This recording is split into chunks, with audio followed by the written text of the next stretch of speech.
I would like to start with the team that is ruining my bedtime. All right. So upon further review, is USC ever going to are they ever going to pay for this? Because in the triple overtime win against Arizona, the game that was ongoing as we were concluding the instant reaction show, an hour and 40-minute instant reaction show that still did not reach the end of the USC Arizona game.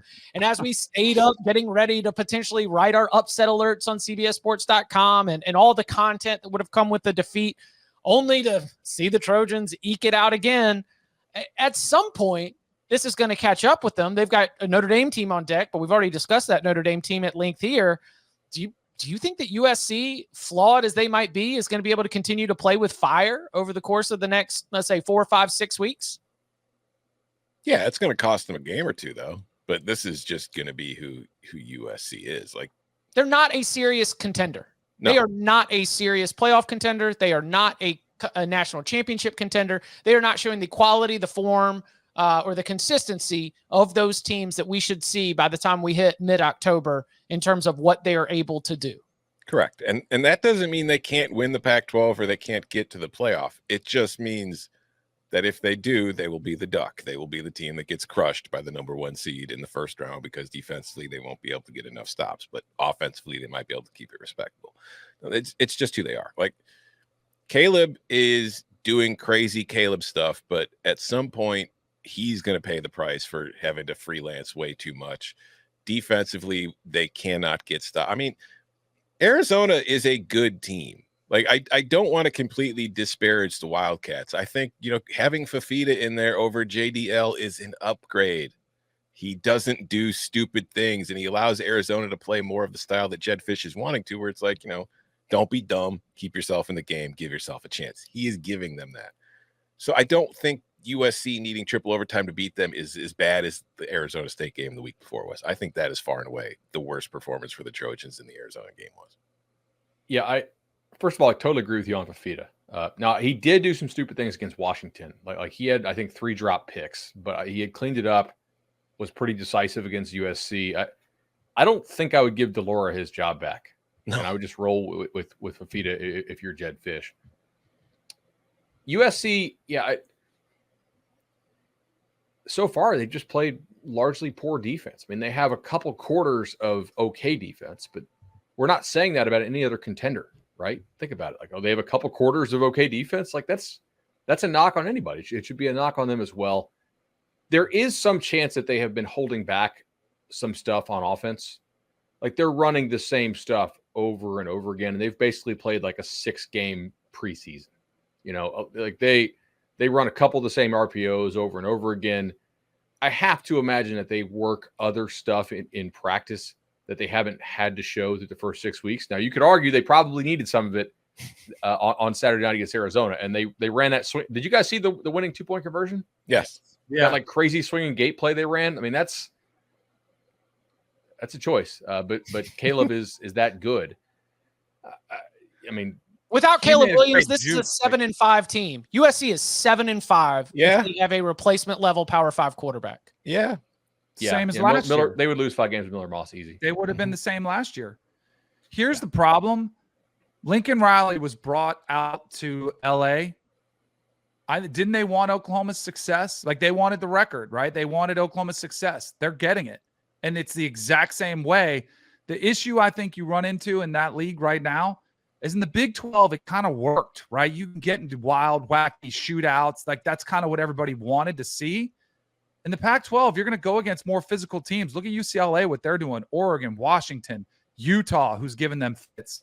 Like, you're not all playing kind of basketball on grass. You're still playing basketball on grass, but the other teams are playing football. And that's a problem for them. And until he addresses it, I think it's just his makeup, his mindset is, we're going to have an incredible offense and we're going to put up a ton of points. And it's hard to believe, though, because I do think they wanted to address it. I mean, they brought in Bear Alexander. They backed up the truck for him. They brought in a bunch of transfers. They're just not very good on the defense side of the ball. I have another upon further review from this game. Mm-hmm. After the show, I went and I watched the end of this game in bed. So laying in bed, watching it on the laptop with Lynn. And Lynn has something in common with Jed Fish in that both of them were wondering what the overtime rules were. Because if you didn't watch this game, at the start of the second overtime, Arizona got the ball last in the first one, or first. They got the ball. They scored a touchdown. And they sent out their kicking team, not realizing that at that point you have to go for 2. And there's a sideline shot of Jed Fish talking to the ref, and you can read his lips, and he says, "I thought that wasn't until the third overtime." So they had to, they had a timeout, but they had to call a timeout so they could send in their offense to run a 2-point play. It was not a great week for coaches, like as far as public perception of high IQ individuals. I mean, what Mario did, what Jimbo's lack of awareness. I thought Sark clammed up. That would be my, upon further review from the weekend. If you want to be aggressive, great. But stay aggressive. Like I thought Sark saved the game with the fake punt call early. That game looked like they were going to get run. Calls the fake punt, opens up the offense. It works. But then the last one to play for the last field goal, like you better make sure it's the last play of the game. If you're going to play it like that and play it tentative, I don't understand why you didn't go the way the game was unfolding, why you didn't go for 7, stay more aggressive, take some shots at the end zone. Then if they don't work, then settle for the field goal. That didn't work. A&M, you guys talked about that a lot. The other one was Maryland. I texted you guys during that game.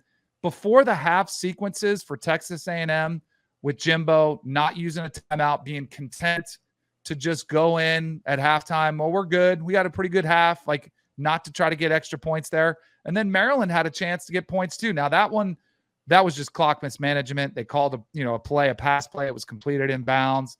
That could have turned the complexion because they would have been up 20 potentially, or 20-10, as opposed to they come out, they score the opening drive. Like they could have really had Ohio State reeling.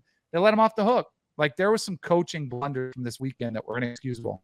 I love my buddy Jimmy texted me this. He said, if this happened in business or government or like any other sector of life, people would be screaming conspiracy theories and trying to like launch investigations. But in college sports, it's like, no, the multimillionaire just made a big and we move on.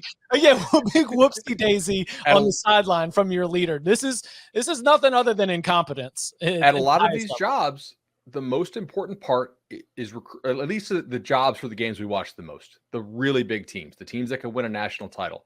The most important part of your job is recruiting. There's nothing about being a good recruiter that automatically makes you a good game manager, right?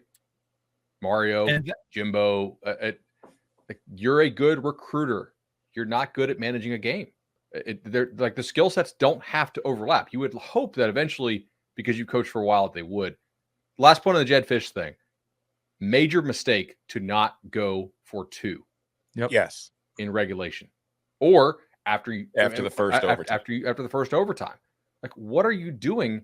You have, first of all, the odds that you're going to have to go for 2 and make the 2 to win the football game are extremely high.